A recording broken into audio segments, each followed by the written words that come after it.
We're not talking about the best of them. We're just talking about the rest of them. Not the worst parts, but the best parts. And the best parts we have. The best of the rest.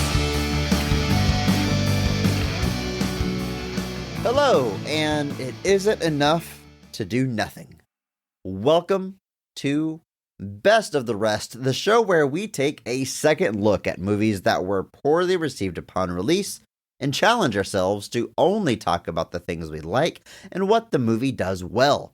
It's Jurassic Park sequel month, and this week we are talking the 2022 film Jurassic World Dominion. My name is Chris Logan, and I am joined, as always, by returning fan favorite, Andrew Williams. All right, you ready for one last dino movie, Andrew? I am. It's been quite a month going back and revisiting all of these dino movies, man. But who knows? Maybe there's other dino movies in our future. Who knows? Maybe. It's it's gonna be a while before we get there. Look, hashtag PP. I'm glad I watched these movies. There's several of these I had never seen before. I'm glad I've seen them all. I'm glad I've revisited the sequels I had seen, but it had been a long time. I'm a little dinoed out. I'll be honest with you. Like, I'm excited to talk about this movie.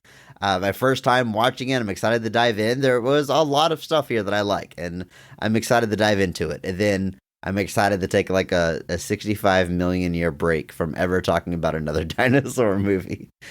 Yeah, I think that's a nice way to put it. I am, I'd seen all of these. I saw most of them in theaters. I think I saw all of them in theaters, except maybe the OG. But revisiting this one was interesting. I did see this when it came out. It was one of those kind of lingering pandemic movies that took a while to finally get to screens. I saw it in a double feature with the original, which AMC did of all things. They let me bring in a meatball sub, so good on you, AMC. Can I bring in food? No, it's a meatball sub. Oh, okay. Yeah. Specifically, the only reason I was let in is it was a meatball sub. They were like, turkey sandwich? Screw you. But roast beef? Not in my house! This is the mecca of cinema. How dare you? But it's been interesting revisiting them. Some of them I hadn't seen in a while. And there's just, I love dinosaurs, man. They're cool as heck. They are. Even whenever they're CG or genetically modified to look totally different, or their DNA is injected into a locust to make it really big. It's always cool. Let's go ahead and let's just jump into it, man. Let's talk about this movie. Set the stage a little bit. It was released June 10th of 2022. Just less than a year old at the time of this recording. Made on a budget of $165 million. At the box office, it does break $1 billion. Creeps right over it. Now, that is the lowest grossing of the Jurassic World era, but it's still $1 billion. What's fascinating to me is it doesn't quite top the original. Jurassic Park in 1993 broke $1 billion, which is crazy to me. A movie that old could do that. But man, this franchise, it makes a lot of money. It's still killing it as recently as the newest entry. However, critically, not well received. I think you could call this critically panned. It holds just a 29% critic score on Rotten Tomatoes. Andrew, this is the lowest rating of any Jurassic Park film. Is that surprising to you? Yeah, in a way, because especially going back and watching some of them, you definitely could see that, like, it was interesting because basically they either were pretty well received or they were hovering in that, like, high 40s, low 50s range. This is really the first one that's, like, decidedly overwhelmingly negative. It's no mixed ground here. There's no split reaction. Critics did not like this. And there's a lot of reasons given for that. There is, the one thing that I think is worth pointing out is that this film has a tremendously high audience score. Now, we've mentioned in the past that this is how this tends to go, but the swing here is actually the critic score is 29% based off 394 reviews, which, that's 400 reviews. Of those 400 reviews, maybe 100 critics thought this was good, which is pretty crazy to think about. But the audience score for this is a 77%. So that is, dare I say, swinging it into general audience appreciation / enjoyment of the film. That's a pretty wide margin. That's like Venom has a big margin like that. That's about the only other movie I can think of with that big of a gap between the two. Even Fallen Kingdom, that has a 47%, has a 48% audience score. So in something like that, you're looking at a pretty much even playing ground there. Here, it's very, very stark. And it actually might be one of the biggest instances where the audiences and the critics diverge, or at least one of the greatest kind of gaps that I can think of. Obviously, there's a few kind of big examples people bring up, but I think this is going to be a movie that gets put onto that list just because it's literally general critics' dissatisfaction versus general audience satisfaction. Let's take a look at the creative team this time around. The movie is written by Emily Carmichael and Colin Trevorrow. Now, of course, Colin Trevorrow is returning. He's been part of the creative force ever since Jurassic World, but Emily Carmichael enters the franchise for the first time, and I love this move. I love that we have a co-writing credit from a woman, because this is a big blockbuster movie where you typically don't see a credit for a woman, and there's plenty of female characters in the film who should, quite frankly, have a woman writing their dialogue. So I'm not making any assumptions, like she was only brought in to do that. I don't know where the divide is, but just by nature of having more women in your cast, you should also have women in your creative force, creative direction. So I was very happy to see they brought her on board. Going through her credits, obviously a very talented person, all-around filmmaker from writing, directing, producing, was a co-writer on Pacific Rim Uprising, maybe the most high-profile movie other than this one. A lot of indie credits and a lot of internet credits. Really got their start with like web series and stuff. So, a very modern tale of a up-and-coming filmmaker. But again, excellent addition to the creative team, in my opinion. I agree. This was a nice surprise. She had joined up. Amblin Entertainment had announced in May 16 that she was going to write and direct a film, Powerhouse, based on a story by Colin Trevorrow. And so I'm thinking that's how she got involved in that circle with Trevorrow, Steven Spielberg, and just Amblin Entertainment's general group. I could easily see that translating to bringing her in to consult on this. And she, like you said, Pacific Rim, probably the biggest high-profile thing. She did do the kind of little short film prequel they made to this, Battle of Big Rock, which is, I think, included in the extended version of this film. And then obviously getting a co-writing credit here on Jurassic World Dominion with Colin Trevorrow.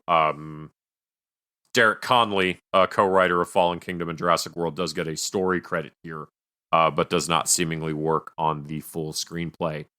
Instead, Emily is brought in. And I agree. I think it's a great addition.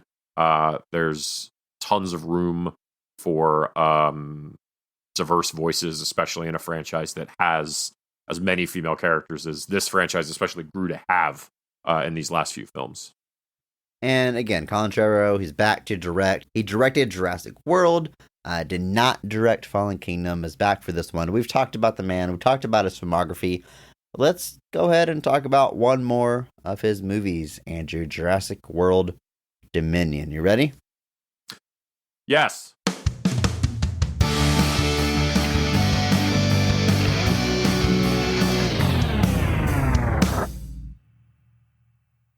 In a world where dinosaurs... I just realized I did in a world in this synopsis. In a world. Where dinosaurs live among us in nature, former Jurassic World employees Claire and Owen live a quiet life with their adopted daughter, Maisie. After Maisie is captured and taken to Biosyn headquarters to be studied, her parents do whatever it takes to track her down and rescue her. Meanwhile, paleobotanist Ellie Sadler and paleontologist Alan Grant are invited to Biosyn by Dr. Ian Malcolm, who currently works for the company. Ellie suspects Biosyn of tampering with the natural order of the world through experiments on locusts, and Dr. Malcolm gives her and Alan access to the secret labs of the company to investigate. And Andrew, this is where I just wrap it up. Eventually, all of our heroes meet up and must escape the facility in one piece as the dinosaurs begin breaking free of their containment. It's a Jurassic Park movie. We know where this is going, and there's just so many storylines and plots and characters in this movie. You don't need me sitting here for 20 minutes reading through all of them. You've seen the movie, but those are your basics. That's your nuts and bolts. Everyone's brought together at Biosyn headquarters, where it happens to also be a sanctuary for dinosaurs, and then they gotta escape. About sum it up, Andrew. Yeah, this is a plot with a lot of twists and turns. There is quite a lot happening here, but in short, Biosyn and the good old Dodson are our main antagonists here, using the dino DNA technology for nefarious means, while putting on the front of a company, concerned about the world. Obviously, this brings all of our heroes together. We have two divergent plots that bring everybody together. So there's two kind of concurrent stories that just kind of collide at the end. Not an uncommon storytelling mechanism whatsoever.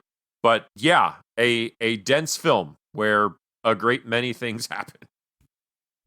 Feels like we're back in James Bond month with this movie. Yes, it really does.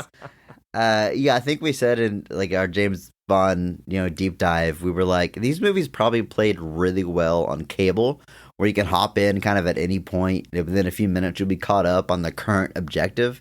I feel the same way about this movie. It's so long, and there's so many different stories going on, but as the stories evolve very quickly, you could watch for a minute and really get a good handle on what's going on. It's interesting. We're going to talk about all the scenes and all the best parts, but before we do, we're going to look at this cast, starting with the high point, the best casting and best performance of the film.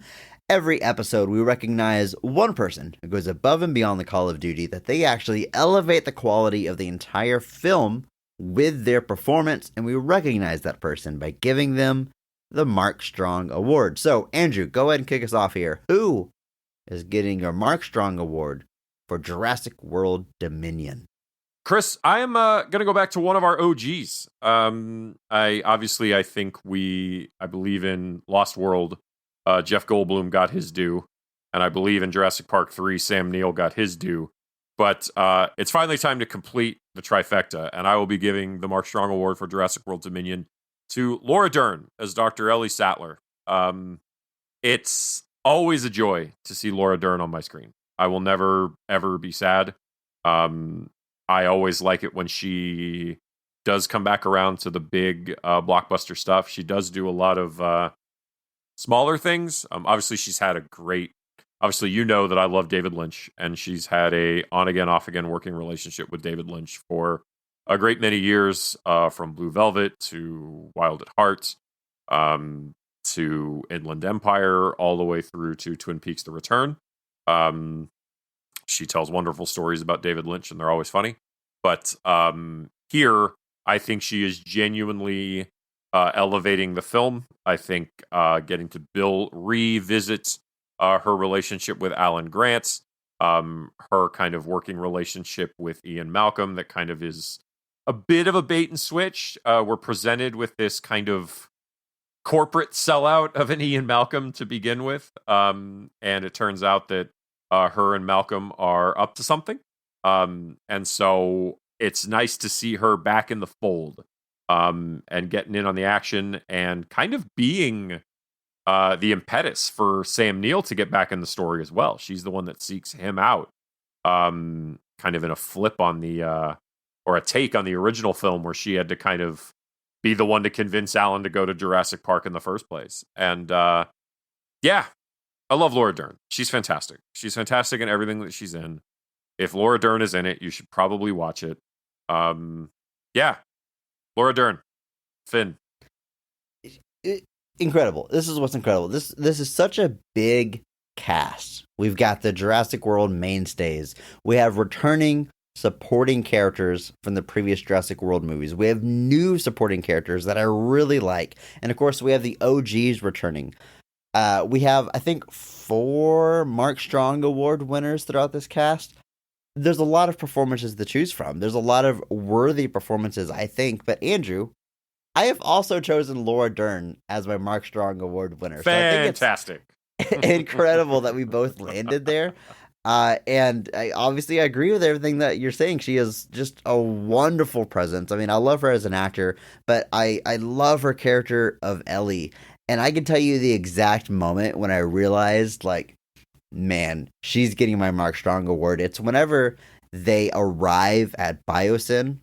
Well, not even at Biosyn, because there's multiple flights to get there, but they arrive like the security checkpoint area, and they're like taking care of the dinosaurs that they're bringing in. They're giving them medical attention, and she stops. She's like, "Oh, is it okay if I just go over here and touch this dinosaur?" And there's a little Triceratops, and she just makes it a point to bend down and pet it and look at it.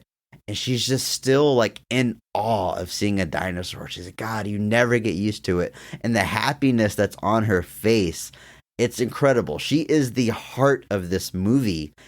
We've talked kind of throughout this month about how like the awe of seeing the dinosaurs is gone after the first movie. And that's still the case. But at least for this one character, you have a character that is still just in love with these creatures and seeing a dinosaur, and she's so warm in that moment. And it doesn't stop there. When I say she's the heart of the movie, because she also has some great scenes with Maisie where she has to give her some comfort and talk about God, I love the scene. They're on a transport, and Maisie doesn't even bring it up, but Ellie just makes it a point to say, I knew your mom. She was wonderful. She was brilliant. And she tells her what she was like. And Maisie is like, oh, so I was just an experiment to her. And immediately Ellie is like, no. She loved you more than anything. She wanted a child and she loved you. And she just has this like maternal instinct, like Maisie wasn't even like in distress, but she saw an opportunity to comfort this child. And she made it a point to do it. Again, the heart of the movie. She's wonderful. She's brilliant. So happy to have her back because really, of those original cast members, she's got the small part in she's got the small part in Jurassic Park 3, and then that's kind of it. She kind of got shortchanged compared to the rest of them. So, yeah, man, happy to have her back. It wasn't intentional, obviously, but it is kind of cool that the original 3 big members all have a Mark Strong Award now. But, yeah, totally deserving. God, I love her performance here. Yep. Laura Dern, the GOAT, everyone. The greatest actor of all time, if we're being honest. Clearly, yeah. Yeah, no question. Man, let's dive through this cast. I guess we got to start with the leads, but we have Chris Pratt. We have 9 leads, Chris. Well, I Jurassic World, so our Jurassic World leads. Although I will say something I didn't realize going into this movie. Which I'm sure I saw a trailer or two. I never saw it in theaters, and I honestly didn't really hear much feedback about it from audiences, from people, from friends. But this, I mean, you mentioned a few times on this podcast that when you saw this movie as a double feature with Jurassic Park, which sounds really weird to cut out all the middle movies, but this movie's kind of a sequel to Jurassic Park and to the Jurassic World movies. Like we'll talk about it more when we get to scenes, but kind of these characters all have like their own storylines. It's almost like 3 short films spliced together, So when I say, Chris Pratt and Bryce Dallas Howard are the main characters, it's like, well, they're the main characters of one specific story, but Right. also, Sam Neill and Laura Dern are the main characters of their story. They get like as much screen time as anyone else. It's kind of cool. I like how this movie is set up in that way. But again, Chris Pratt as Owen Grady, Bryce Dallas Howard as Claire Deering. We don't need to talk about him too much because we've been talking about him for weeks now.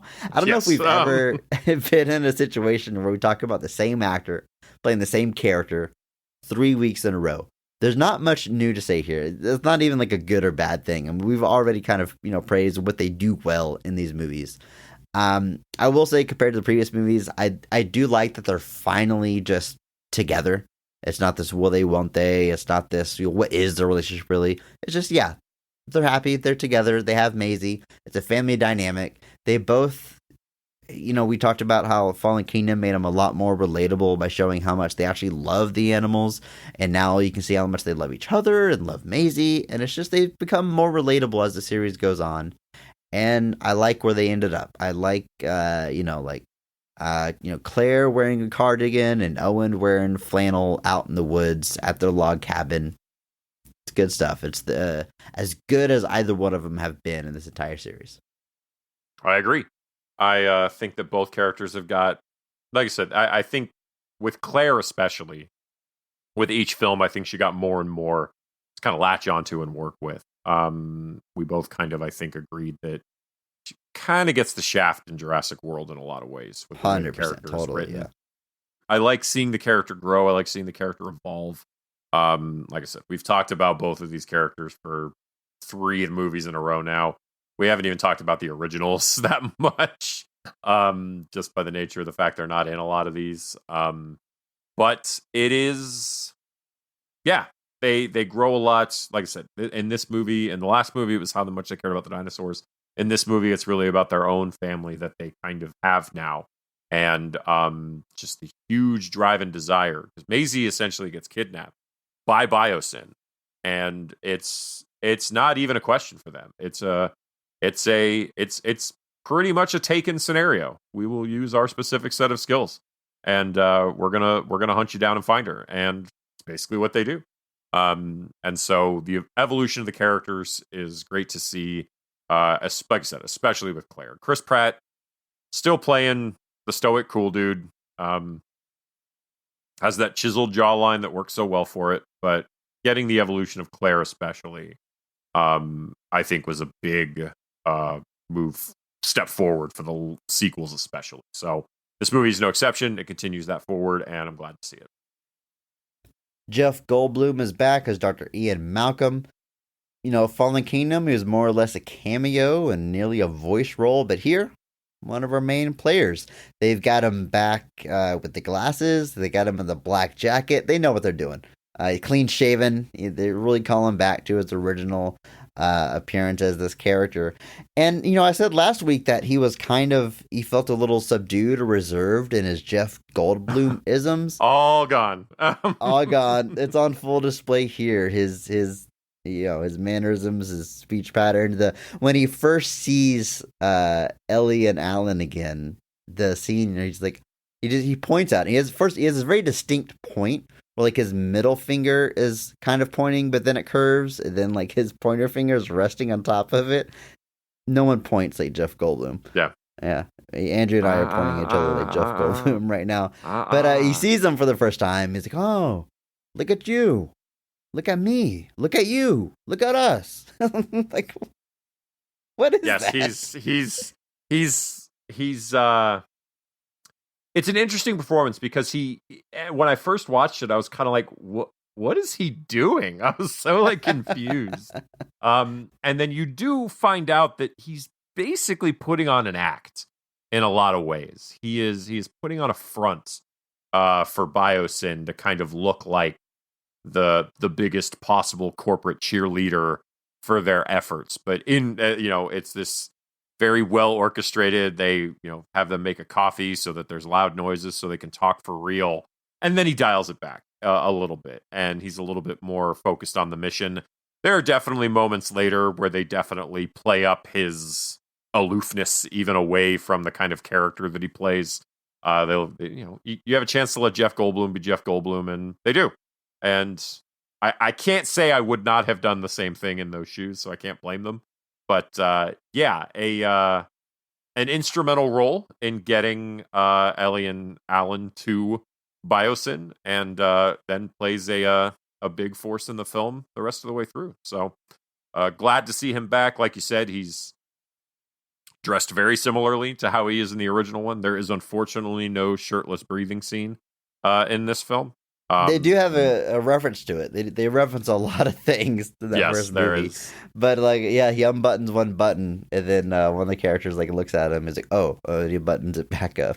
Yeah. They know what they're doing. But yeah, always fun to see Jeff Goldblum on my screen and just seeing him back as this character, potentially for the last time. Fun to see. Arguably made the character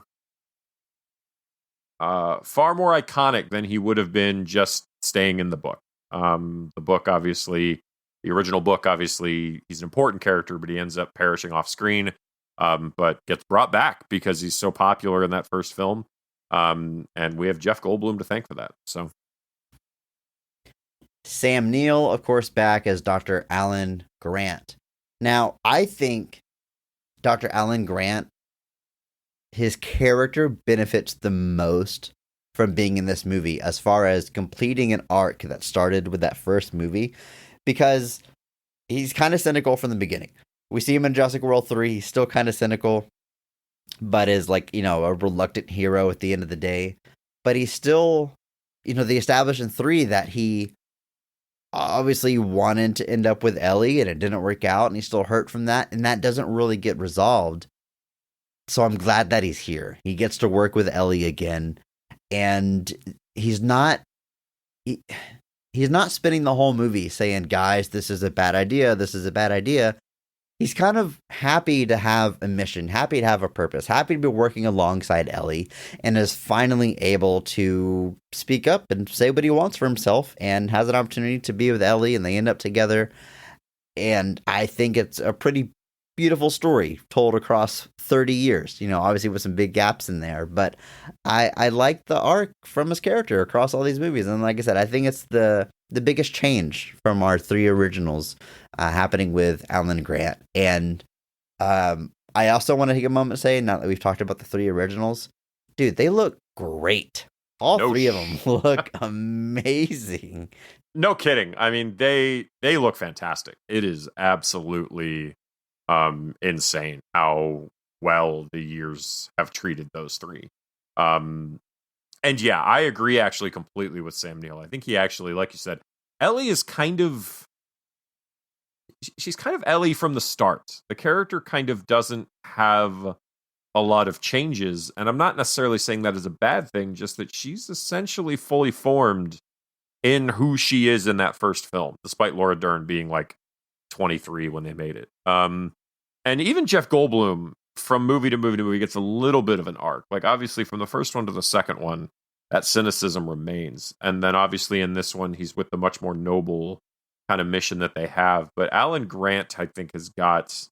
I agree. He has this very interesting arc, and it wasn't planned. It wasn't mapped out. Yeah, of course. That there'd be 6 films where we'd get to bring this character around this way. But from the first film, where he's a cynic, and kind of leaves it as a cynic, to Jurassic Park 3, where he's kind of he kind of is brushed them off. Obviously, we get the unresolved history with Ellie there.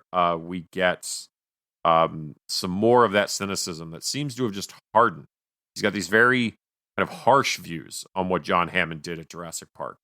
And that movie kind of ends, I think, with him learning that there's maybe a little bit more to it. But then this movie brings it full circle. He's still in the dinosaurs. Ellie comes to him. They're back all around. They're trying to save the day. And they get a chance to resolve their story as well. And it brings him around to this kind of full on, even the simple thing. In the first movie, Alan Grant don't like kids, and that's kind of resolved by the end of the first one, where he has to help them out. but it's something that through the next two appearances he has also gets expanded on. In the third one, he's impressed by this kid, how he's survived in these things. And then in this one, the work with Maisie that they have, it's brief, but the brief paternal kind of relationship he takes on before they reunite with Owen and Claire is, again, that's an evolution of the character. So I very much agree. Sam Neill definitely comes out the best when it comes to the arc of the original characters, even if he's not quite getting that Mark Strong here. But I'm pretty sure he got it in 3. So still a Mark Strong Award winner. And then we have some new supporting characters that are just excellent. Either one of these next two characters, I was thinking about it for the Mark Strong Award. They would both be strong contenders if they weren't in a movie with Laura Dern. But DeWanda Wise as Kayla Watts is a character that I really like. And the character is kind of mysterious in the beginning, and it hints at some backstories. And there's never a scene where she's like, okay, here's my deal. This was my life, and this happened to my parents, and my lover died, and I went on this path. Like, you never get this like exposition scene, which I really like. We just get this know this character and more throughout the movie. It's good writing in that regard. I think you just spend more time with her, and in Mike, I don't want to speak for you, but I really got to like her. I like how they don't put up with anyone's crap. Very tough, very independent, but she's just a fully rounded person without falling into a caricature. Really threading a needle there, I think, and you've got to owe that to DeWanda's performance, being able to nail that. I agree. This is probably, it's not meant to be a disrespect to anybody else, but she's probably one of my favorite characters from this entire sequel trilogy that we are introduced to. Just because she comes in very quickly and abruptly. Obviously, she's got these connections to this kind of shady, kind of dinosaur black market, but still has this this empathetic side to the struggle that these characters are going through, and offers to help, and loses her plane in the process, and a whole lot of other stuff. But it's a great performance. It's one of those ones where like you wish she showed up in Jurassic World just so you could get more screen time with this character. Yeah. She fits in perfect because she ends up joining our large. It's already, even just using the world characters and our OG characters, we're already at 6 people, and she adds a 7th, and it's people on top of people on top of people, and just being able to stand out and have such a unique performance despite that is no easy task, especially when you're arguably the only new character in that group. Even Maisie is from Fallen Kingdom, so we've got some attachment to that character. So to be brought into this film as pretty much the only new main character, at least on the scale that I'm thinking of, we definitely have some other new characters that come in that we'll talk about, but to be able to stand toe-to-toe with all the people that have been in the films thus far and not fade into the background or not feel like you're not standing out is no easy task, and she handles it flawlessly. So I agree. A fantastic performance. This is the one where it's like, I'm sad we won't see more of that. But hey, the future's not written. And a cool look. Something about a flight jacket and like gloves just makes a character, right? It reminds you of like, Poe from Star Wars or something. Like just flight jacket, it goes a long way. And the other new supporting character that I was talking about, I'm excited to talk about because I think they're fantastic, is Mamadou Athie, who is so good in this movie. This is someone I personally, I'm not familiar with their other work. I went through the filmography. I had never seen them before, but immediately you're like, this person is a fucking star. Like, they are captivating and charismatic and wonderful. Loved every time that they were on screen. It's interesting because they're playing a character that there's more to them beyond the surface. On the surface, they're just showing Ellie and Alan around the facilities, but you get the feeling that they know more, and it's like, are they secretly keeping an eye on the two of them, or do they know what they're up to and they are helping them? And eventually it's revealed to be the latter, where they are, on the good side, ultimately. They're in on it. But, I love their presence. Again, I love their style. I love they're very distinctly dressed throughout this movie that makes them stand out. Yep. And yeah, just as much as we were saying, DeWanda makes it a point to be able to stand out amongst this crazy big cast. So does Mamadou as the character Ramsey. Ramsey Cole. Yeah, I think this is another great performance. He has an in with kind of our main villain, Dodgson. And Dodgson is Dodgson. God, let's say that name 5 times fast. But he's a little like Dodgson is actually like taken aback at his betrayal, basically. Like he's actually kind of like stunned by it. And so we get a good layered performance. There's definitely some hints. Maybe there's a little bit more going on. Like he leaves them to find their way out by themselves and kind of does the whole, but don't go that way. Those elevators lead down to the sub basement, and then walks away. And he's like, he's like, those lead to the sub basement, and you need an access code for that. And he just walks away, and it's like, it's one step from the Wayne's World. Gee, for a security guard, he had an awful lot of information.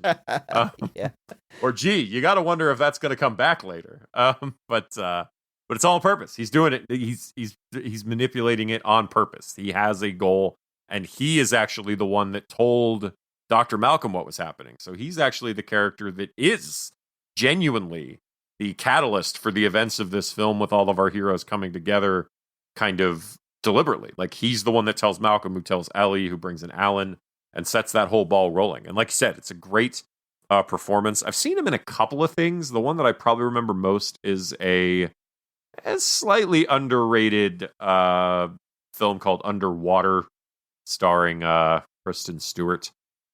Just a horror movie that takes place underwater, folks. So if that's your thing, go for it. But yeah, he definitely stands out here. And it is a great performance. You've already mentioned Lewis Dodgson. Let's go ahead and talk about this character. Played by Campbell Scott, who is a journeyman actor. They've had tons of supporting roles for decades now at this point.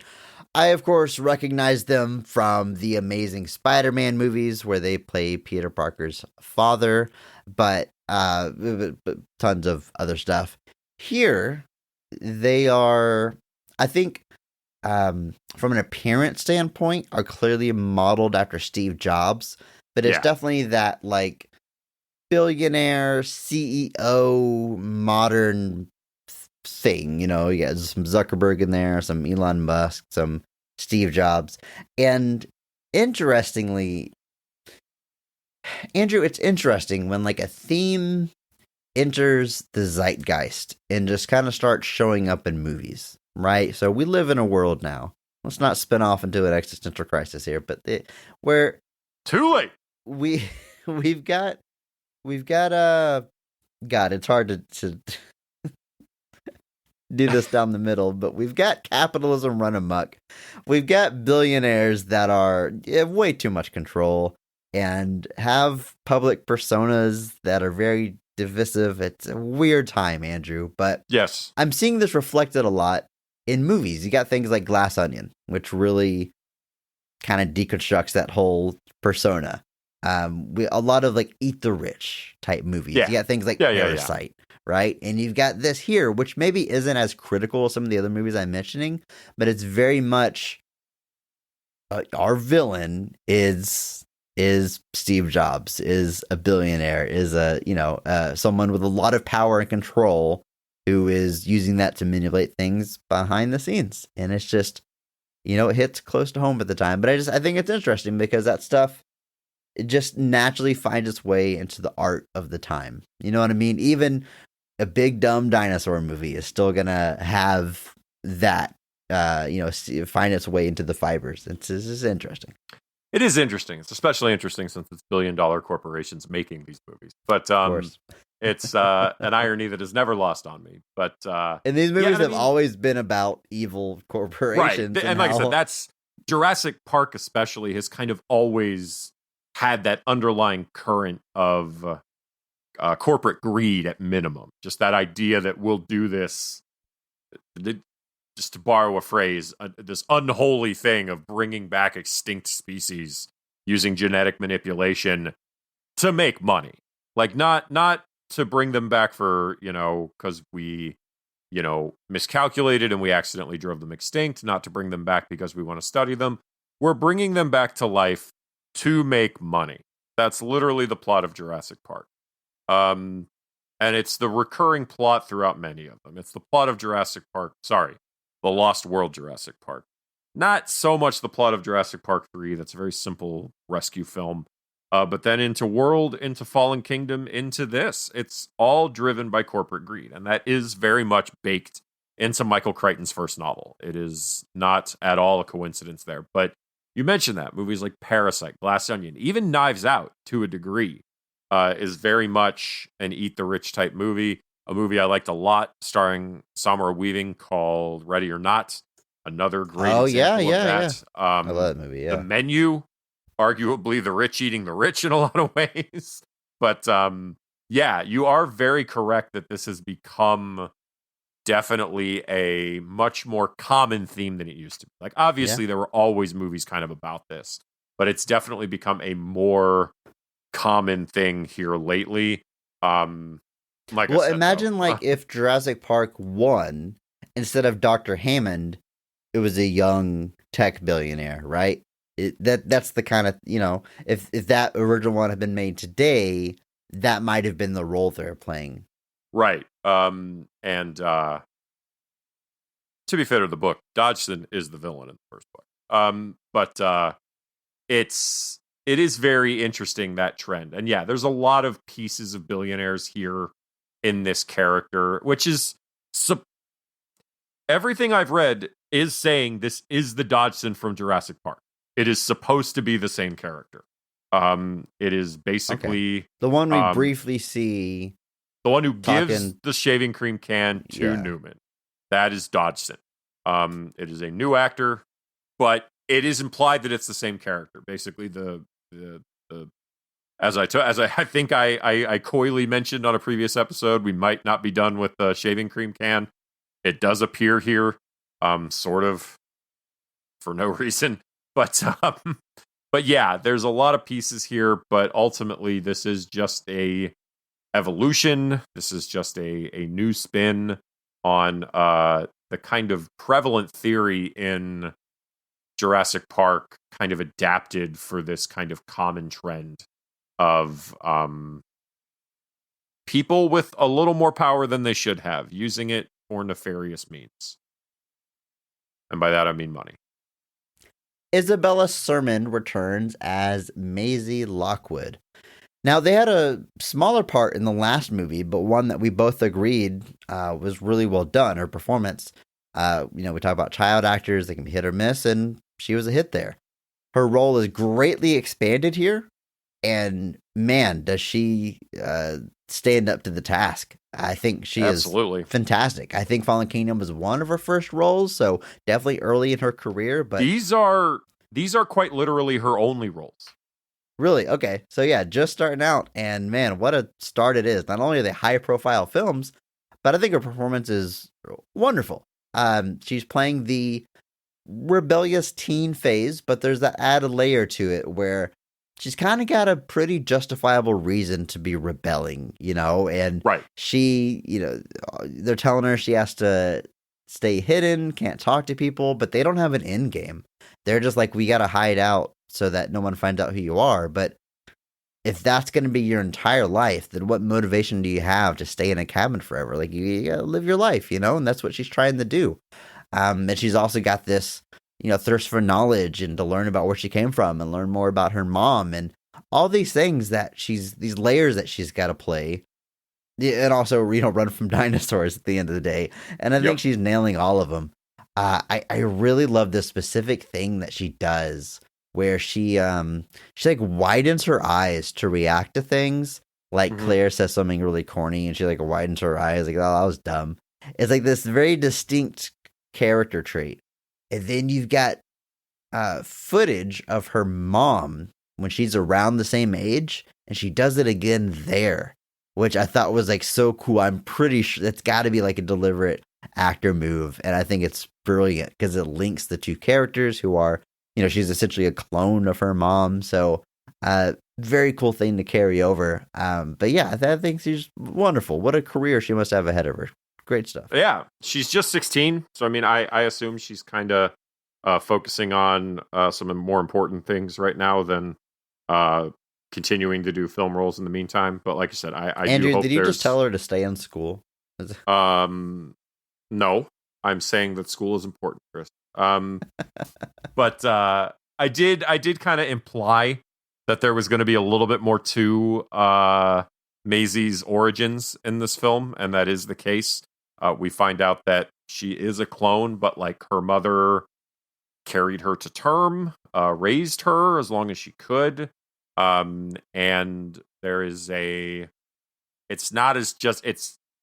she is a clone of Lockwood's daughter on a base level is still correct, but it's a much more involved answer. And the reason she was cloned is revealed because Fallen Kingdom makes you think that the grandpa did it simply because he missed his daughter, but all of that was a cover up.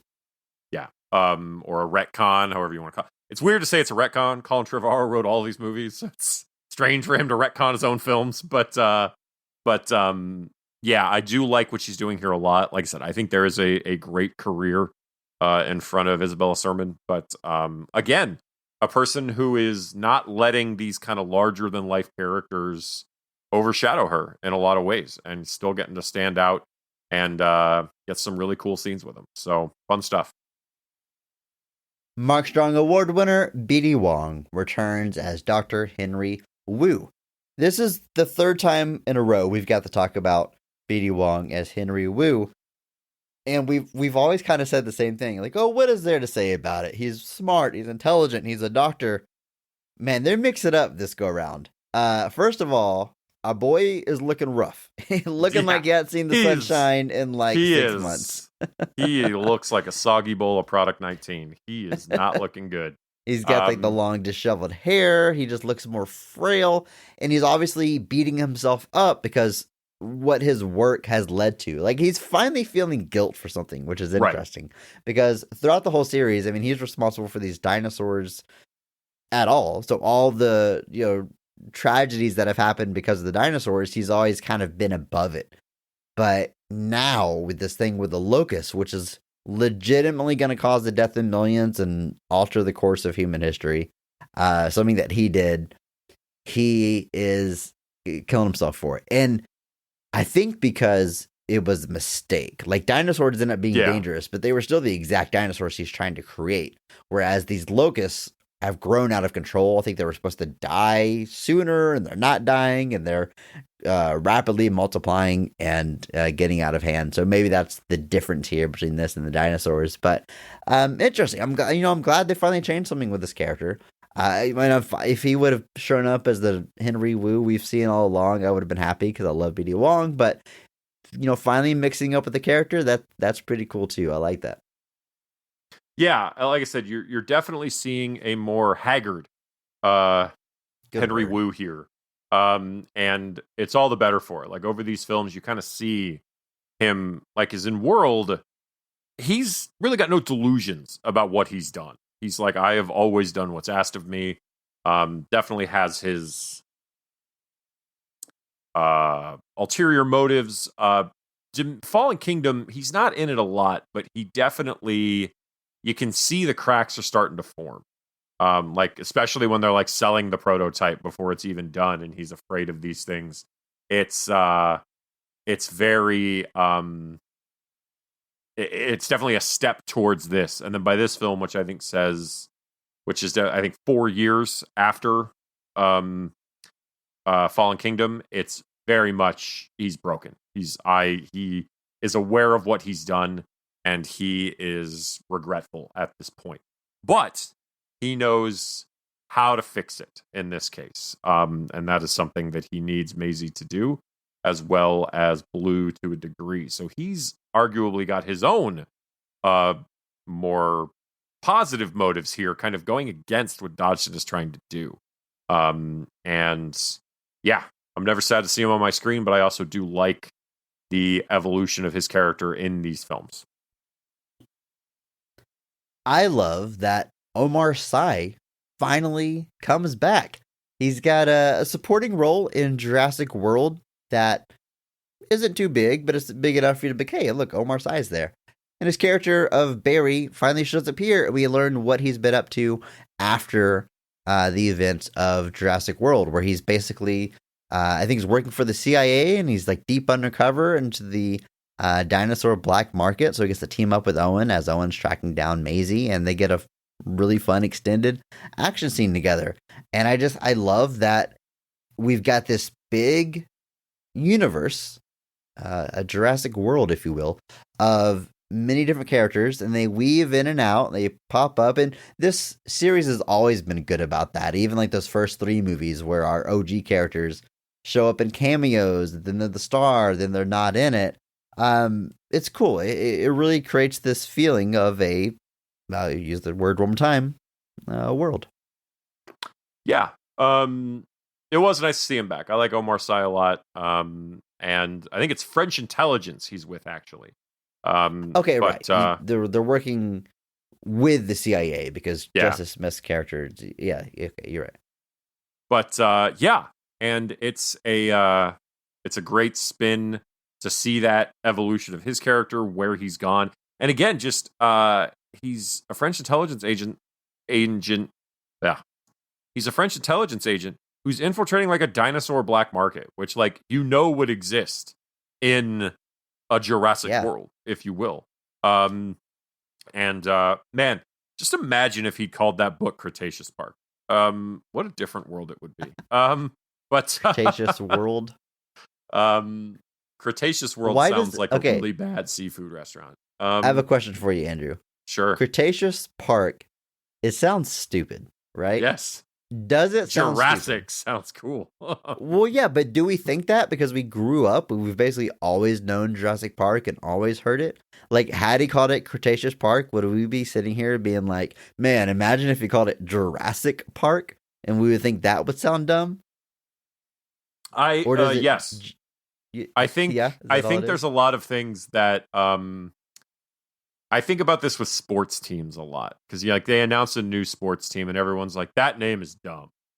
And I'm always like, you know what name is dumb? The Houston Texans. Yeah, that's the exact example I was going to say. Being a Houstonian, I'm very familiar with my first impression being like, yikes. But yikes. I don't think twice about it now. Yeah. It's become ingrained. It's just become what it is. But you think about some of these things, like the boss, you even think of hockey teams, it's the San Jose Sharks. You think about it, really, I was like, that's kind of a boring name when you really think about it, but it's been around for a long time, so nobody questions it. So I think Jurassic Park just being imagine the book. Naming a new team now and being like, yeah, they're the White Sox. Exactly. Sox. Just White Sox. That's what you're naming a sports team after? Sox with an X. It's cool. Oh, that's cool. Yeah, it's extreme. But it's extreme. I completely agree. There's names that just like one of the only new teams. You could have been Bears, but you're the Cubs. We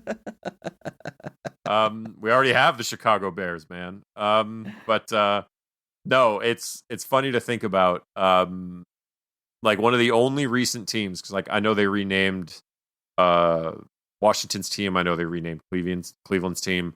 And people were all trashing those names. They're like, oh, they're boring, they're generic. And I'm like, again, really look at some of the other teams in this league and the things that you're just letting go. One of the only teams I think that's debuted and not run into a problem is probably the Seattle Kraken, just because it's the Kraken. So we're all just letting it go, even though that is also inherently a ridiculous name for a sports team. It is, but it's pretty cool. But it's fun. But I personally I wished the Washington would have stuck with a Washington football team, which they used for a couple of years till they found a new name. Which I don't even remember off the top of my head. I don't remember the new name right now, but I thought they should have just been the Washington Command. That's right. I thought they should have stuck with the Washington football team. That's awesome. I think it would have been, or they should have bought the rights to the Washington Sentinels from the replacements. But because why not at that point? But Yeah, I always find that funny, but I do think that just your historical relationship to it plays a huge part. Like it's definitely a piece of it. So yeah, just Jurassic Park is what we know. So anything but that just sounds weird.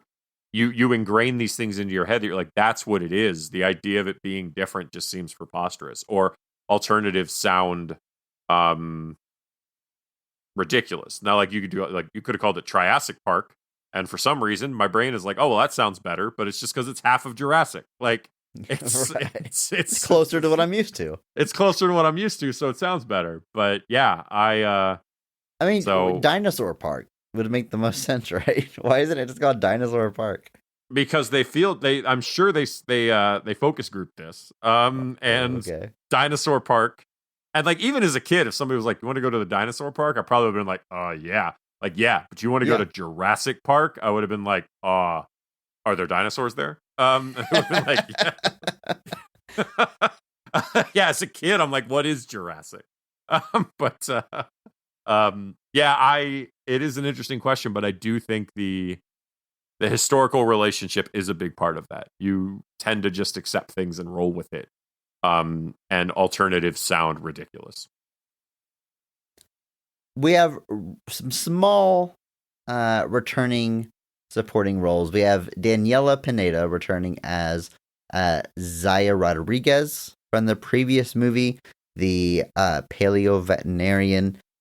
Very much a reduced role. She's working alongside Claire in the beginning to help rescue some dinosaurs from the black market.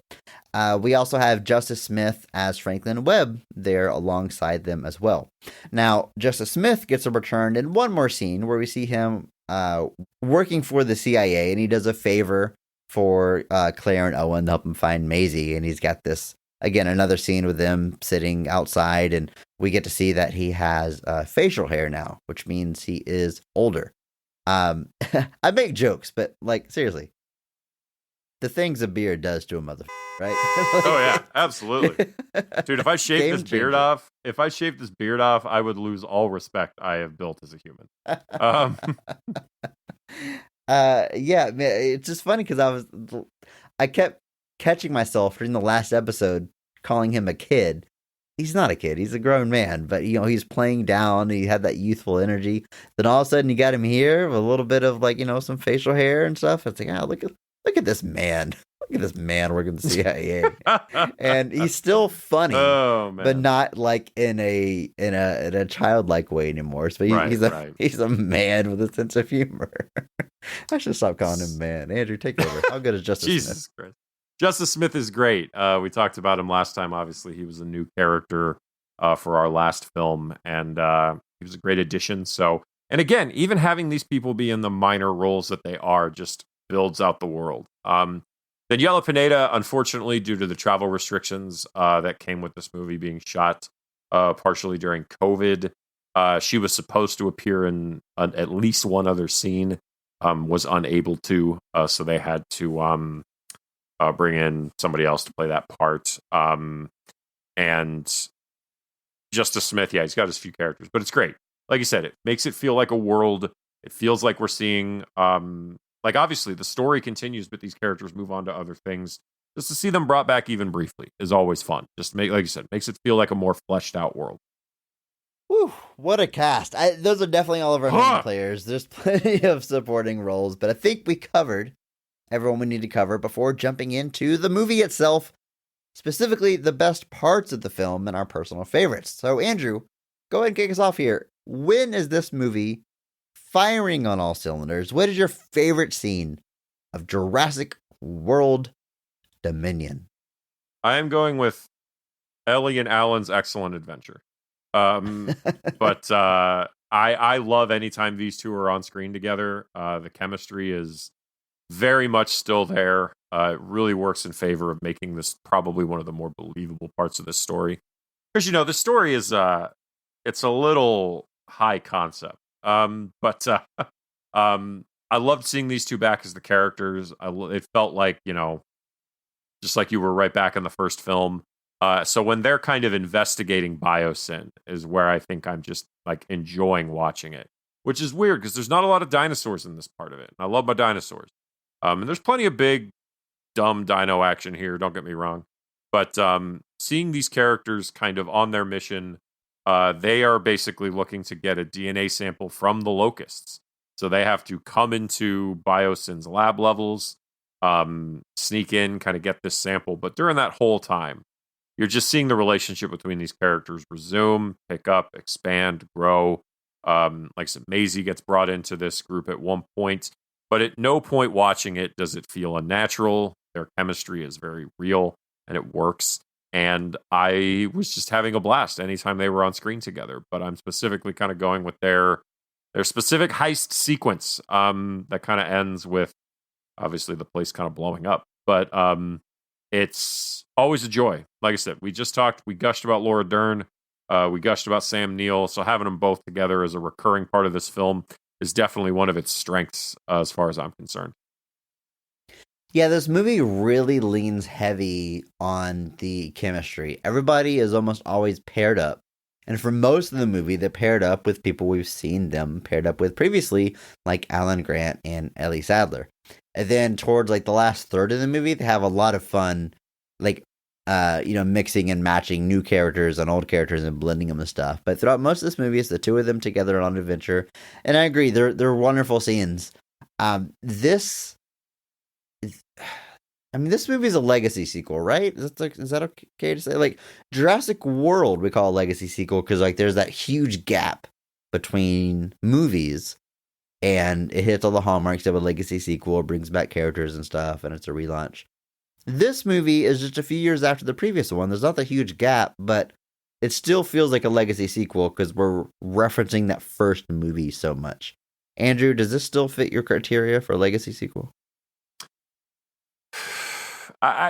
In a way, yes. Because if it's one thing that really kind of prevents World from being a full-on legacy sequel to me, it's that lack of big original characters. Like, yes, we've got BB Andrew, Wong. It doesn't get much bigger than Rexy, the original T-Rex, returning.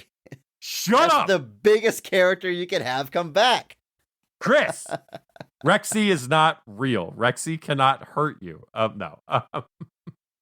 But BD Wong is in that one, but it's still kind of a minor part. And we touched on it. He's such a nothing character in the first Jurassic Park. Sure, yeah. That for these, yes, it is a returning cast member, but he may as well be a whole new character.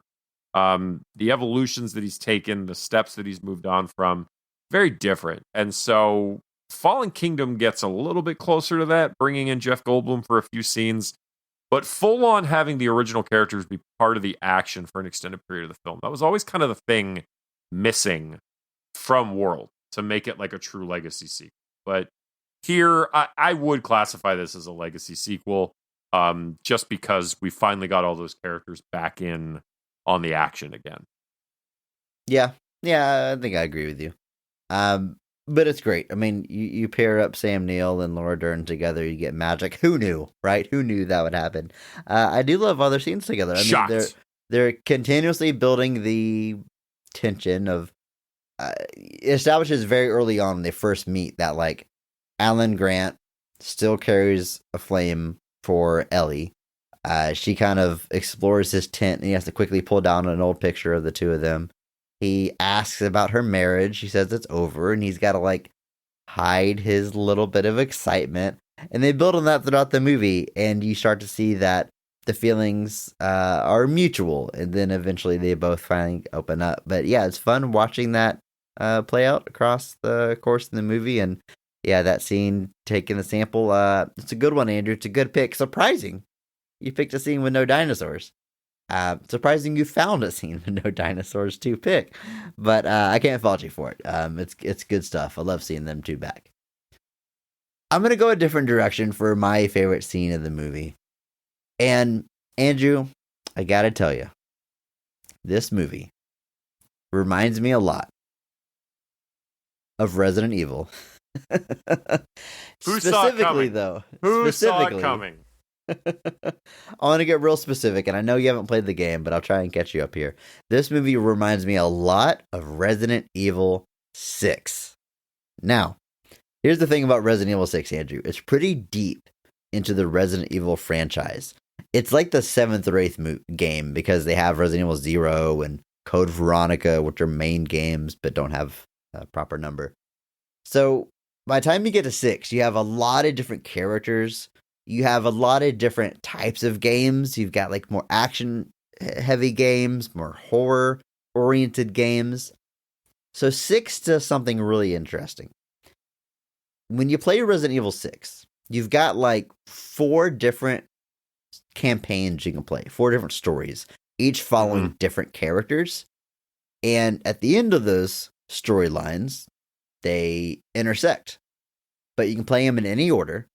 And each story you play has a different feel to it. Like Leon's story is more focused on zombies and horror. Chris Redfield's story is focused on action and over-the-top stuff. And then Ada Wong has a story that's more like sleuthy and detective. I feel obligated to make it a point to say here, for anybody that is familiar with the game, yeah, it's like the worst Resident Evil game in the series. That's not the point I'm trying to make, and that's not why I'm comparing it. But what this movie does, it's very long. It's like over 2.5 hours. You've got these different stories playing out alongside each other. Our characters don't cross paths till way deep into the movie. And you've got the story of Owen and Claire going alongside the story of Alan and Ellie, going alongside even like Ian Malcolm and his own story at headquarters. And they each have a different feel to it. Like Owen and Claire is the action thread. It's the Chris Redfield thread, if you will. Their sort of short film, if you were to edit it that way and cut everything else out, is so bombastic, so over the top. Jet setting around the world, constantly running from dinosaurs, big plane crashes and stuff. You know, compare that to Ellie and Alan, who are sneaking their way into this lab and dealing with giant bugs, which is another Resident Evil thing. And I'll stop with the comparisons there. I think I've made my point. I like the action thread of this movie, and what I'm going to highlight as my favorite scene is the scene that takes place at the dinosaur black market and really everything around it. The one thing I remember from the trailers was Chris Pratt riding a motorcycle down like a city street with a raptor. And I was like, oh, okay, that's where they took the franchise. Like dinosaurs break out and go back to the city. We're at that point now. I, of course, didn't realize that dinosaurs like live in nature at this point. But it ended up seeing it like in context. I really enjoyed it. I mean, that motorcycle chase is really well done. It doesn't have any music for like half of it. It gets really intense. And then whenever they meet up with Claire and her truck, the music kicks in and we get more like, kind of fun adventure type stuff. There's this running thing where the villain is like tagging our heroes with the red laser. So they get targeted by the genetically enhanced dinosaurs that are trained to seek after someone who's been marked with that. And I'm jumping all over the place. I mean, it's like a 20-minute action scene probably, but I enjoy just about all of it. There's a few weird stuff here, which we just don't have to talk about. But for the most part, this kinetic action is very well done. And it kind of in the vein of, like this whole franchise starts with Steven Spielberg, who is really known for these building action scenes, these climactic action scenes that build and build and build and escalate. I think this is the best example of it in this movie. And it ends with Owen knocking a raptor out of a helicopter or out of a airplane with a motorcycle. So the last shot is a raptor and a motorcycle falling into the water as if he had just like jumped a big ramp. Beautiful. It's beautiful that we can get to that point in this movie and in this franchise. And it's just big, dumb dinosaur action, and which maybe wouldn't always be my favorite thing, but I like that for this story with Owen and Claire, we can go full on big dumb action because we have these other stories that are focused on other things, and it all kind of balances out. To me, it all works and balances out. But I had a lot of fun with the dinosaur market, seeing a bunch of dinos, seeing a bunch of big dumb action. Favorite scene in the movie.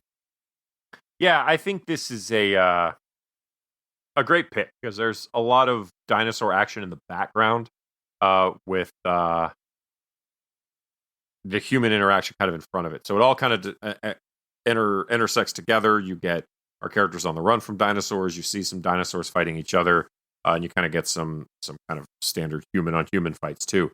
So it really is a great pick. It's definitely shot in a unique location. I think that's Valletta, which is in Malta, where they shot a lot of this film. Actually, a lot of it was shot in Malta, but it creates these unique architectures and these unique settings that you've obviously never seen these dinosaurs in before, but it makes it all the more visually interesting because these tiny winding streets are just like a hallmark of these cities in Malta. And so to use that to your advantage, it'd be like doing dinosaur stuff in like the Venice canals or something, like a very specific, striking visual background to kind of all this action. It also reminded me of the Bond films. You know, Bond films always go to like exotic locations to get that unique. This is like the beginning of Casino Royale, basically. Like, same kind of vibe.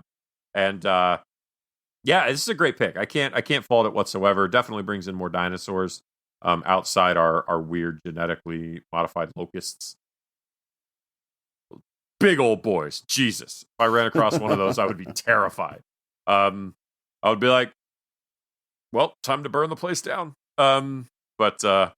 Which is basically my response anytime I would run into any kind of adversity at all in home ownership. Basically, burn it down. Is there a ghost? Burn it down. Bugs? Burn it down. Stub my toe on the couch? Burn it down. But yeah, this is a great scene. We do get some big dinosaurs here. We see some more human interactions with dinosaurs. Spoiler, doesn't go very well for them. And yeah, it's a great pick. Can't fault this whatsoever. There's one part like in the actual like underground black market where like chaos breaks out, right? Because the dinosaurs are loose and everything. And a lot of people get killed, and it's still kind of fun here because you just assume everyone's like a bad guy that deserves it. But this one guy like gets set on fire. And then in the next scene, the guy on fire, like just in the background, as we're focusing on the action taking place in the foreground. But in the background, you see this guy on fire start to get eaten by two dinosaurs, and they rip him in half. And you know it's the same guy because he's literally on fire. Just the mayhem that breaks out can be a lot of fun. Yes, definitely. You know, once they get to the like sanctuary, there's this very interesting line that's specifically called out by Ramsey, where he says that they are creating dinosaurs with their full DNA. It's 100% a recreation of the original dinosaurs. No more splicing. And they don't even really get into like how they can do that now. I guess they eventually found enough DNA from all the amber that they can do that for certain species. But it kind of seems like a bit of a retcon or an acknowledgement of the criticisms of some of the more recent Jurassic Park movies for depicting dinosaurs in an outdated fashion. Right. Because we've learned more and more about dinosaurs and more about what their appearance probably looks like. But the Jurassic World movies didn't really update it. They just based it all off of the Jurassic Park visuals, which, I don't personally mind. I can understand that criticism. But it seems like they go out of their way to make a few dinosaur species here look more, I guess, realistic. I'm no expert, but we see feathered dinosaurs. And not just a dinosaur with like 4 feathers on its head like Jurassic World. Like they are covered in feathers. They look like birds. We see a few of them. And Andrew, they're terrifying. I think they're scarier this way than like the scaly lizard skin. Man, that one that stalks Claire that's got like the sharp blades for hands, that thing is terrifying. Or the one that goes after Kayla and Owen when they're trying to walk across the ice, and then like it corners them, and then like the ice cracks between them, so there's a gulf, like, oh, they're safe. But then this dinosaur just dives underwater, and now it's underneath them while they're on the ice. Again, feathered dinosaur, swimming extremely fast, terrifying. You know what that Scary thing is stuff. called, Chris? That dinosaur specifically? No, I don't. Yeah. It's a pyroraptor. That sounds like a Pokemon, dude. That's awesome.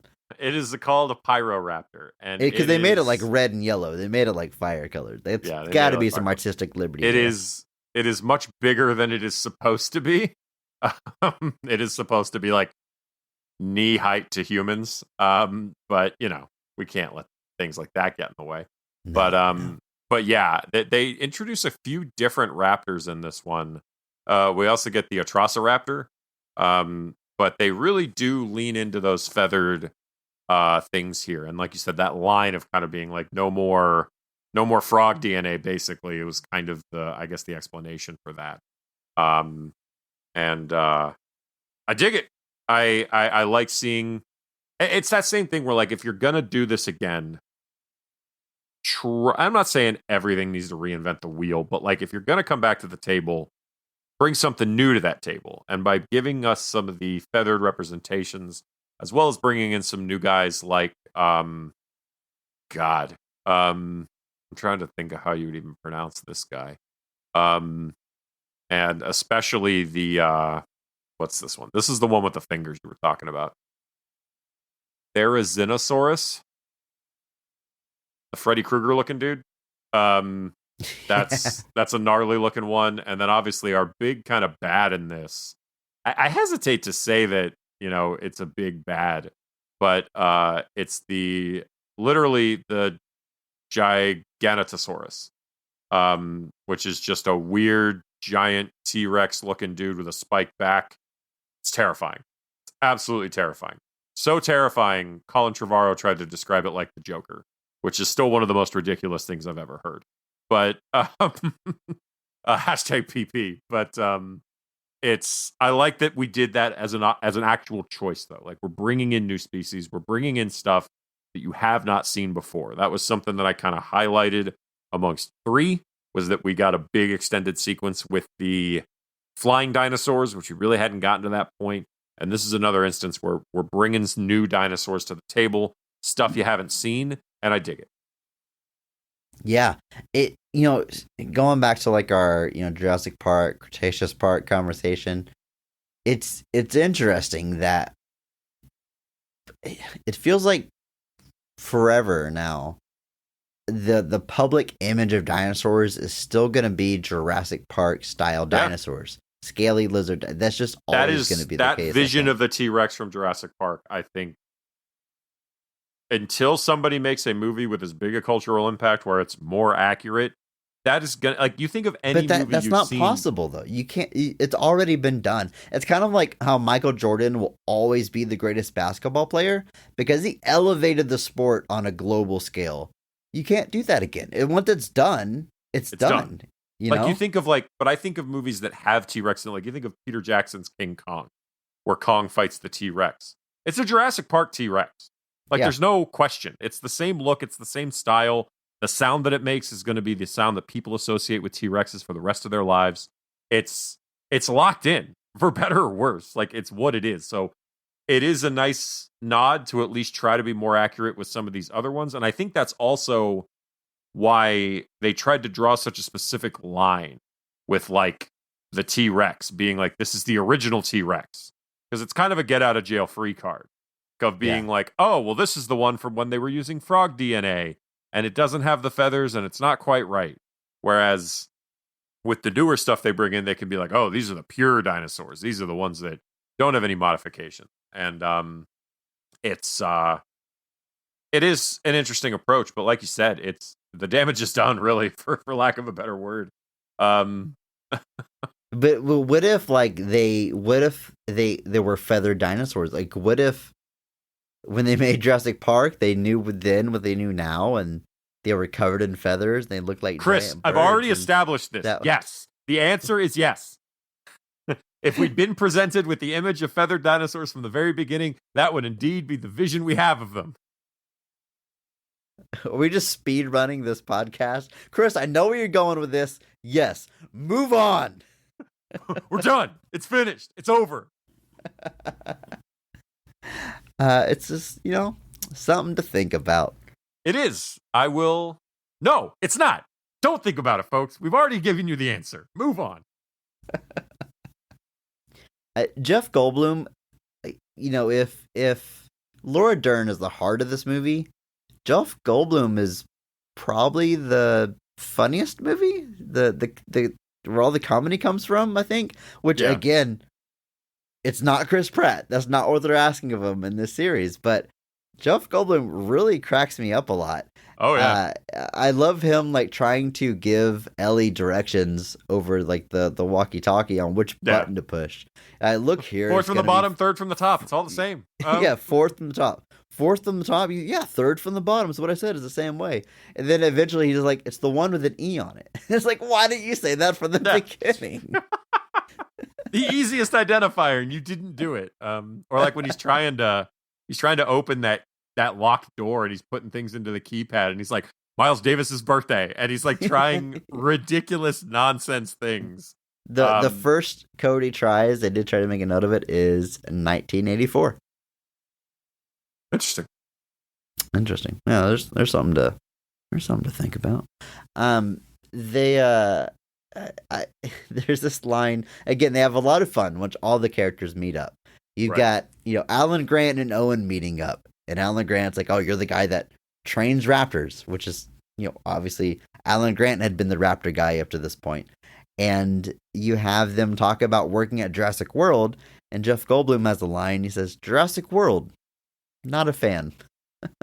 Which, he's talking about the park and the universe, but in real life, he's talking about the Jurassic Park franchise is better than Jurassic World franchise. They're having fun. Yeah, this is another one where we get an interesting ending that the kind of ultimate result of this is that in order to kind of cover up his role in the locust thing, Dodgson basically has them burn the locusts, but this kind of goes out of control and ends up basically setting the entire valley on fire. And so the dinosaurs are all brought into this like single atrium as like a safety measure, which there's no way this could go wrong. They're all in one big park.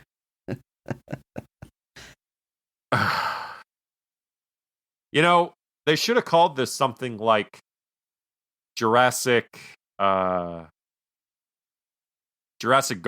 I think that would really definitely. Andrew, what if the first movie was called Jurassic Garden? Do you think it would sound the fuck up?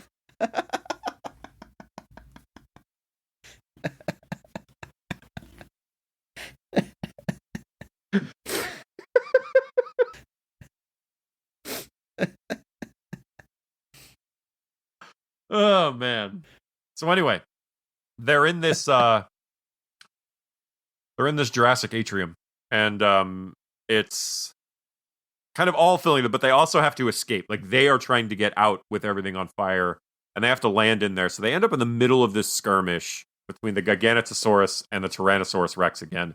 And again, this is implied to be, I'm guessing if you look at like the scars and how it looks, you can see that it's the T-Rex from the first film. And they get in a face-off and they start fighting. Because of course they do. Why wouldn't they? And so our human heroes are trying to escape while these dinosaurs are fighting. The perspective is kept a lot on the humans, kind of trying to put you in their perspective of what they kind of are experiencing in that moment. And much like Jurassic World, Rexy seems down and out. Seems to be down for the count when, lo and behold, the Therizinosaurus, whatever, our Freddy Krueger gentleman, reappears and starts fighting with the Giganotosaurus, allowing Rexy to recover, defeat it, and claim victory. So this one is a little bit more of a confusing message, where the old is defeating the new with the help of the also new. So maybe the lesson along the way is that the old and the new need to work together. Yes, folks, remember that. But then ultimately this lets our heroes escape. Rexy gets one last big moment.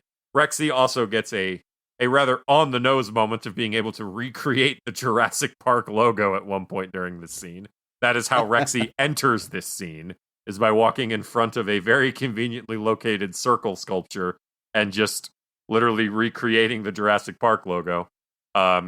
Ultimately, this lets our heroes escape, and they're able to kind of resolve everything. Dr. Wu gets to solve the locust problem.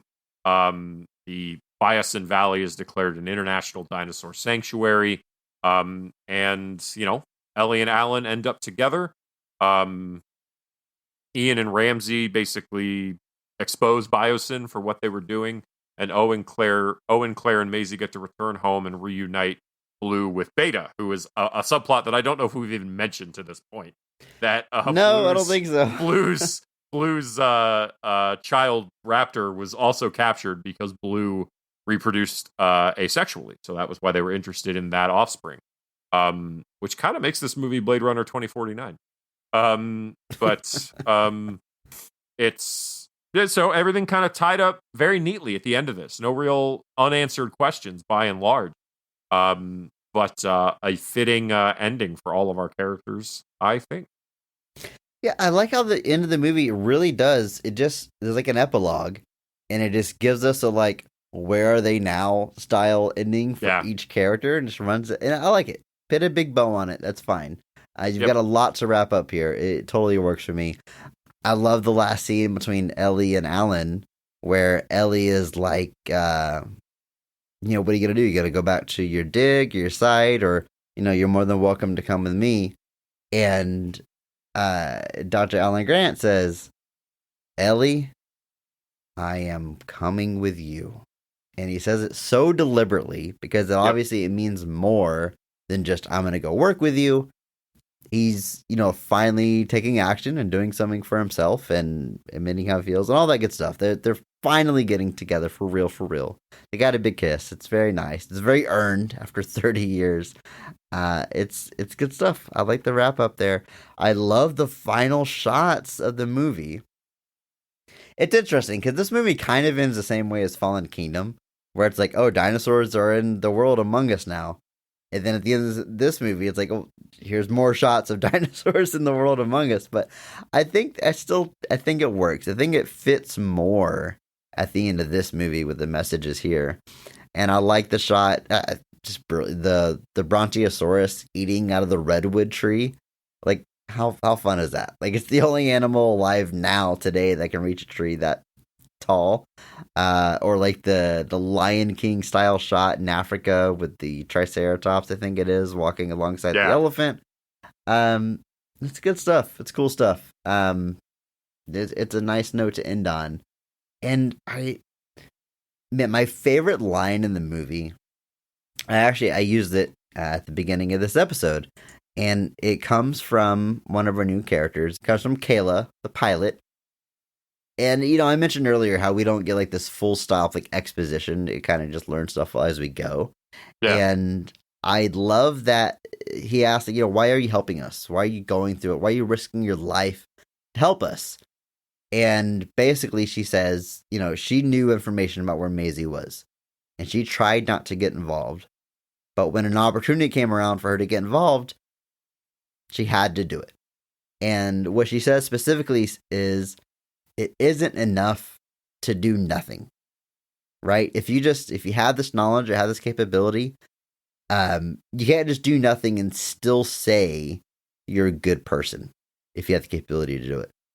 It's kind of a reworking of with great power. There must also be great responsibility, but I think it's said really concise. I think it's a nice little nugget of wisdom in the middle of this movie. I think it applies so much in this world here because,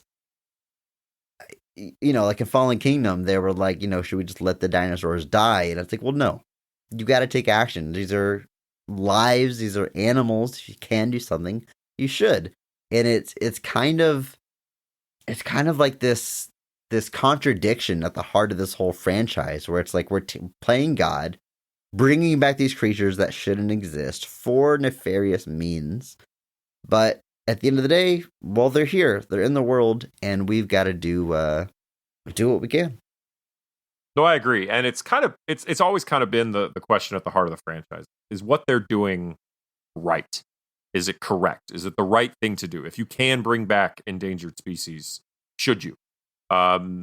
And just that moral question at the beginning of it. And this one really kind of tries to just accept that, like, at the end of the day, whether it was right or wrong, they're here. And that needs to be addressed. And that needs to be focused on. You can debate the ethics of it all you want. That doesn't change the fact that these things are here. And obviously, the end of this movie seems to resoundingly land in the favor of just essentially letting the dinosaurs sink or swim. No pun intended. They'll either adapt and survive, or they won't. They'll integrate into existing structures, or they won't. And it's an interesting moral question. But I like where the movie leaves it.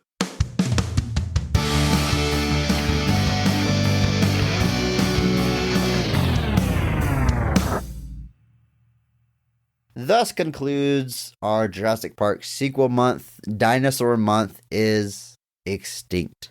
What a ride it has been, Andrew. Moving on to a new theme next month. Next month on Best of the Rest, it is going to be all about TV movies, but not like Lifetime movies. We're talking about movies that are based on a TV property. Andrew, there's got to be a better way to say this. What's the theme next month? How would you say it? Films based off television shows. Ah, that was so much better. So much cleaner than what I just said. Films based on TV shows. There you go. We're kicking it off next week with Wild Wild West. A movie that honestly I've seen a lot. I watched that a lot back in the day. There was a lot of Wild Wild West in my house growing up. So this is going to be a fun one to go back to. I don't even know if I own that. I'll have to look. Yeah, I don't know either, but it might be streaming somewhere. We'll figure it out. We'll find a way to watch it and bring you that episode of all of the best parts of Wild Wild West. What works in that movie? It'll be an interesting one to revisit. But before we get into that new theme, before we kick off a whole new month, it's time for our question of the week. If you want to submit a question for our show, you can. Just hop into our Discord. There's a link in our show notes. Hit us an email if you want, bestoftherestpod@gmail.com. But over in our Discord, Mike Lynch has asked this question. They say, I saw Jurassic Park in theaters in 1993, and it is my favorite film. When I thought of where the franchise could go after the Jurassic World trilogy wrapped up, the possibility that the original film would just be remade kind of sounded exciting. Who would you cast in a modern-day Jurassic Park remake, and who would you hire to helm it? All right, I'll give this guy Steven Spielberg to direct it. Andrew, hear me out. You know who I wouldn't call?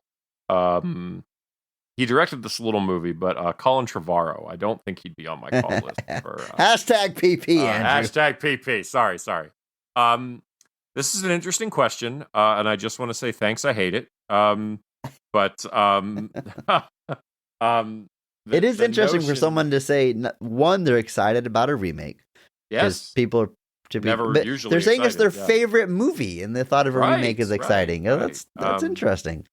Well, I do think there's enough. I think there is another way to approach that book. I think, like, obviously the movie we got is very, very good. But as I've explained on some of those previous episodes, there are departures, there are changes, and there are probably ways to kind of go about it a little bit differently, maybe that stray a little bit closer.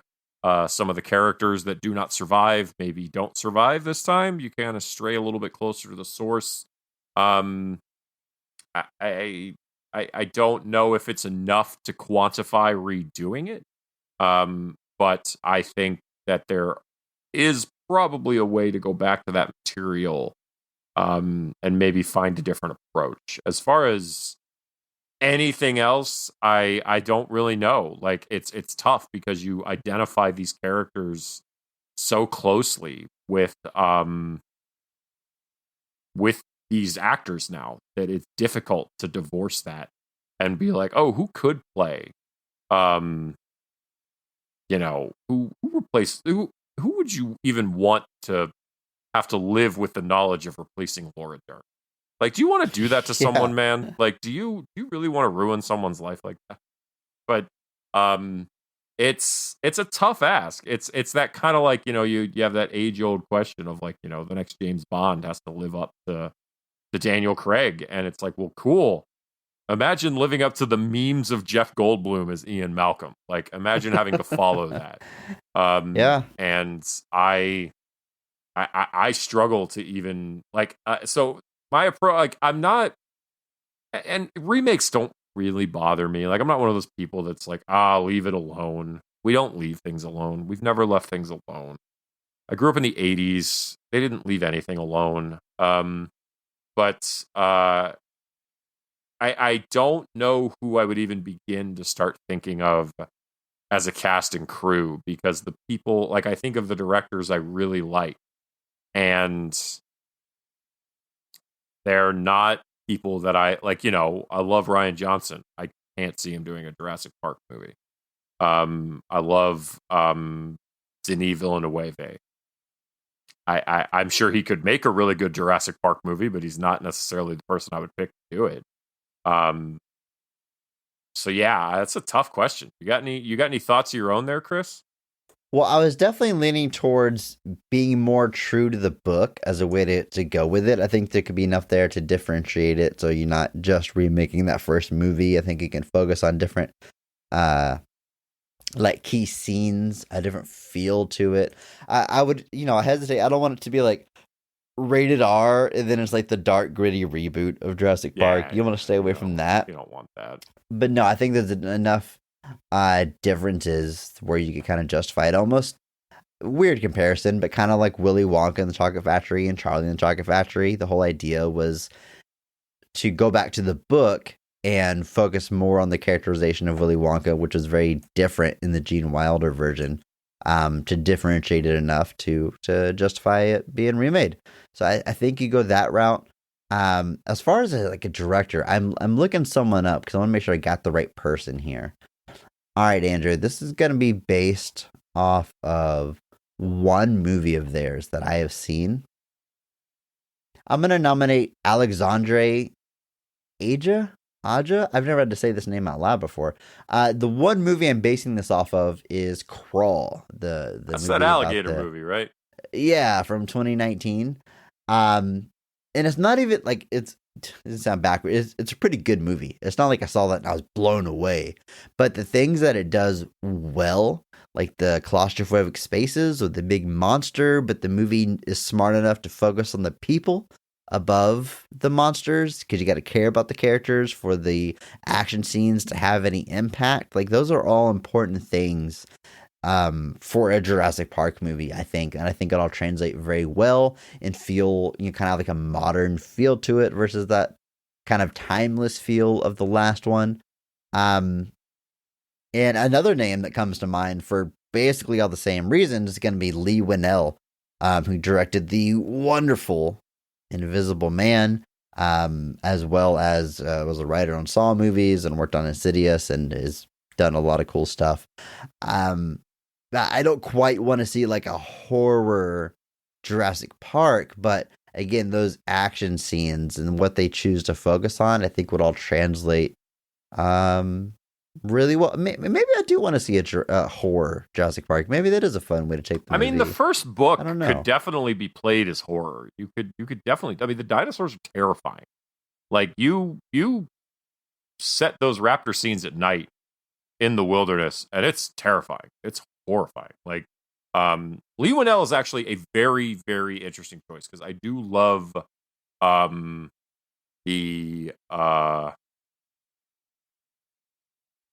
I do love his work, especially now that he's transitioned into directing.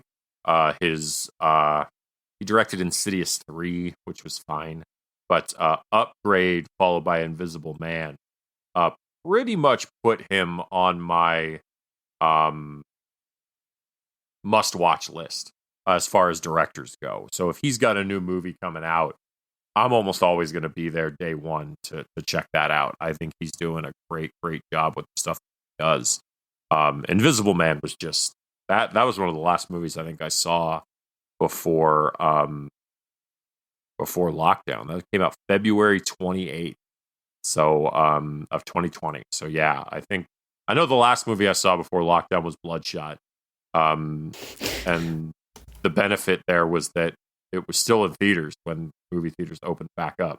So I wasted my time. But Upgrade and Invisible Man are great. So Lee Winnell would be an interest. Like if they announced him as directing any Jurassic Park movie, I think it would be an interesting pick. I don't know that he would be super interested in that, but I do love his work. So I would be interested if his name got attached to a Jurassic Park thing. All right, Andrew, I'm working on my cast here. Uh-oh. For Ellie, I am casting Zendaya. All right. For Dr. Ian Malcolm, Stephen Yeun. All right. I don't have an Alan Grant yet, but I would be excited about Stephen Yeun being Ian Malcolm. I think he's got... You don't want anybody imitating the original actors. You don't want a Jeff Goldblum impression. No, but no. I love Stephen's dry delivery. He's got an innate likability and charisma, but something about his delivery, especially like in the face of madness, like whether it's Walking Dead or this movie I like him in called Mayhem, it's like whatever bonkers nonsense going on around him, he can still be cool, calm, and collected, which I think is a good characteristic for that character. And then Zendaya, I'm trying to think of like young, up and coming people. She's big with Spider-Man, but I think that she's got plenty of high profile roles ahead of her. Why not Jurassic World or Jurassic Park remake? And Alan Grant, though, I don't know. I got it. Alan Grant, you ready? Uh-oh. Chris Pratt. No. Go away. Go away. You're fired. No. I knew you were going to do that. Like in my head, I was like, don't you say Chris Pratt.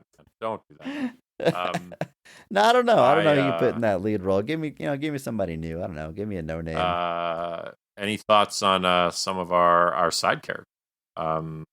Suitably sniveling Needry, or maybe our old park financier John Hammond. Tom Cruise is John Hammond. All right. Bring back his gray hair from Collateral. Age him up a little bit. I'm into it. And he's gonna die, so it'll be fine. So who? Wayne Knight. Again, you don't want to imitate Wayne Knight, but yeah, you want the traitor, the guy you can't trust. Who's got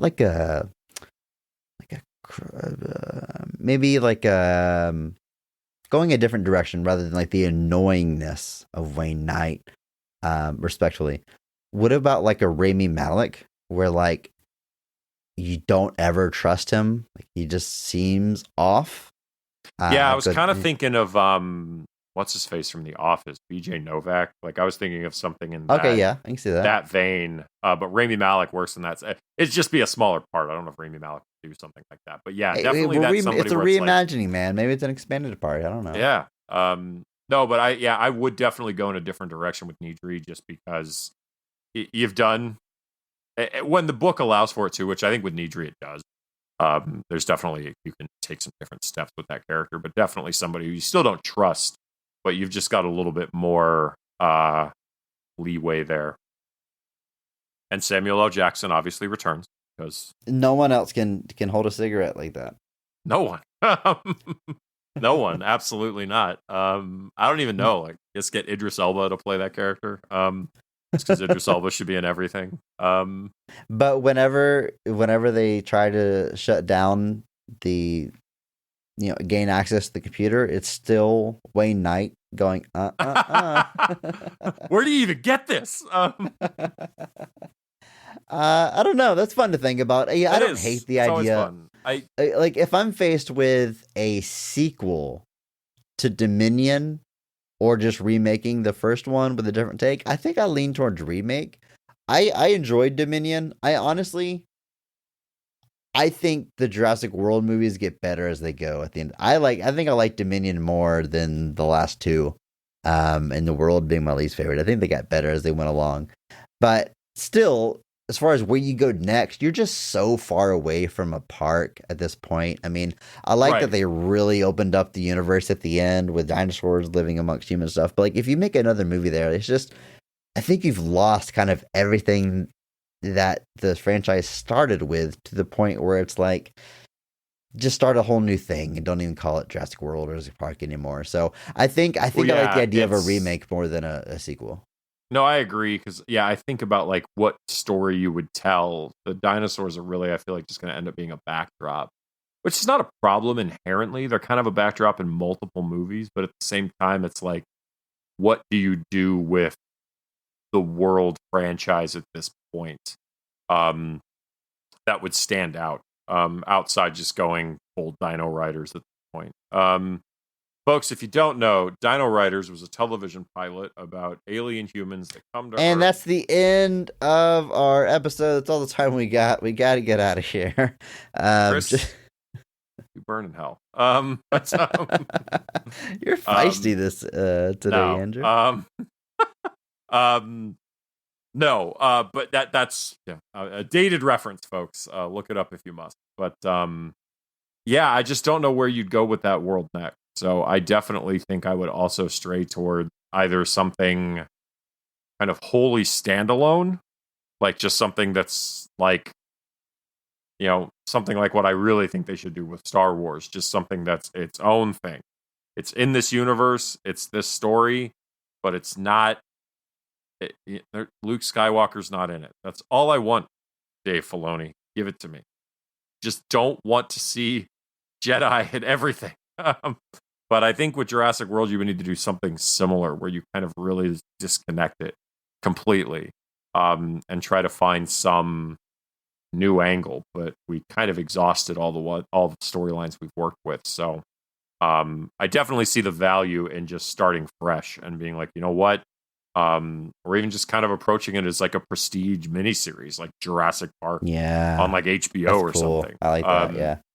But it's weird to think, because for so long this franchise just kind of sat, and now it's arguably like everyone's got Jurassic World fatigue. Now we're kind of like, all right, we're all right with this kind of being what it is for now. So we'll see. But great question. I just struggle with like, who do you even begin to get to inhabit these characters going forward?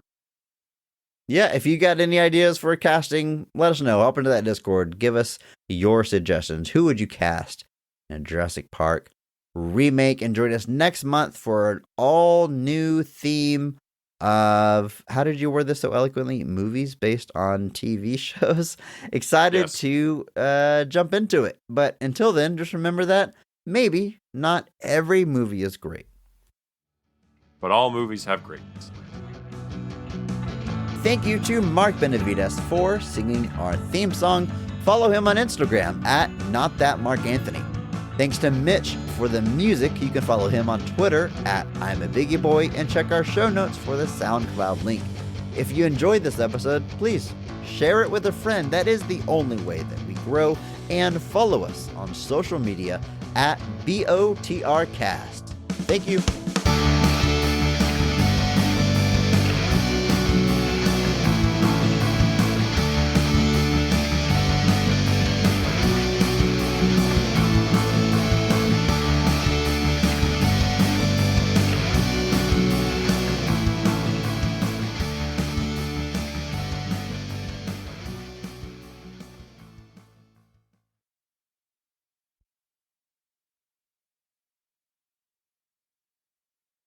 It's Jurassic Park sequel month, and this week we are talking the 2022 film Jurassic Park. Jurassic World Dominion. And again, Colin Trevorrow, he's back to direct. He directed Jurassic World. Jurassic World does not have a woman on the writing credits. Checkmate, atheists. But And I think it's fairly obvious when you look at the changes to the characters what I was going with that.